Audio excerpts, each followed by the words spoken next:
Seattle is leading the nation on a list that no one wants to top. Office vacancy rate is 36.5% in downtown Seattle, now the highest of any major U.S. city. Since 2020, downtown Seattle has lost around 30,000 jobs. That's the same year Seattle passed its payroll tax, targeting large companies with employees making high salaries. According to the Downtown Seattle Association, the city's record business taxes are a major factor in the job loss and for its high office vacancy rate. Today, I spoke with John Scholes, president of the DSA, as Mayor Katie Wilson considers more taxes as a way to plug a nearly $500 million budget shortfall in the next 3 years. Mayor Katie Wilson said back in June that more taxes are on the table, including the expansion of the payroll tax, as you know, aka the Jumpstart tax. Thoughts on that regarding the expansion of the payroll tax down the road, possibly? Well, I think it's the wrong move for Seattle, and it would continue, I think, to push jobs outside of our city. And we don't need more business taxes in Seattle. We need more businesses located here paying taxes. And I think it's important for the city to spend within their means. They haven't done that over the last 5 or 6 years. They've spent beyond the revenues that they've collected, and they've tried to make up the difference by putting a lot more taxes on Seattle employers, which have sent a lot of jobs elsewhere. You know, what about the people who say, you know, there was a recent report that said the GDP was very strong, showing the economy was very strong in Washington State just this year. The sky is not falling. You know, much of the slowdown is AI and tech companies who are laying people off, and it's not really the taxes or the politics of downtown Seattle. Do you buy that?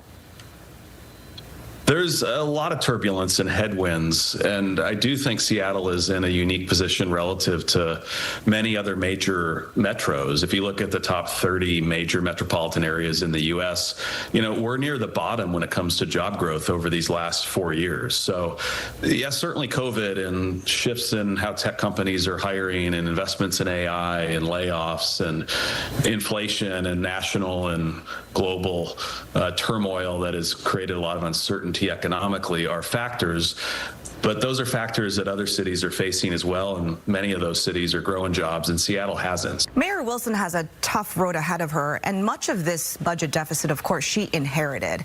And again, as I mentioned, it's nearly $500 million.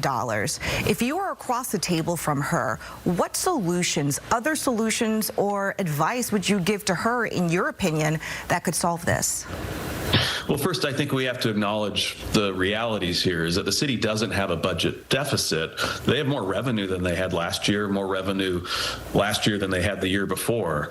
What they have is a spending problem, and they've spent beyond those revenues. You can get new revenue, you can grow the tax base by making Seattle just a fabulous place to do business, and by filling spaces in downtown Seattle, whether it's office space or ground floor, that produces more tax revenue. We think that's the strategy. Grow the pie.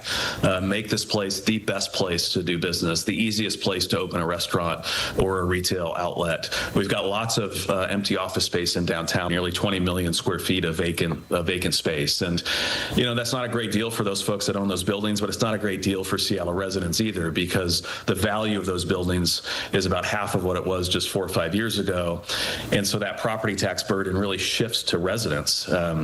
Those buildings were paying a lot more 5 years ago to contribute to city property taxes, but also school district property taxes and the county and state property taxes than they are today. And that property tax burden shifts to residents. So if you care about affordability, you ought to care about downtown Seattle having a high vacancy rate, and we should be working every day to lower that rate, make downtown attractive for companies to locate here, to fill those spaces, to raise the value of those properties, to take some of the burden off residents in Seattle. There was a lot more to that conversation, including Scholes giving city leaders and organizations kudos for handling the 6 World Cup matches in Seattle successfully and showing off our region in the best light on a global stage. We also talked about Mayor Wilson's overall performance in her first 7 months. We will bring you that portion of the interview tomorrow on Seattle News Tonight.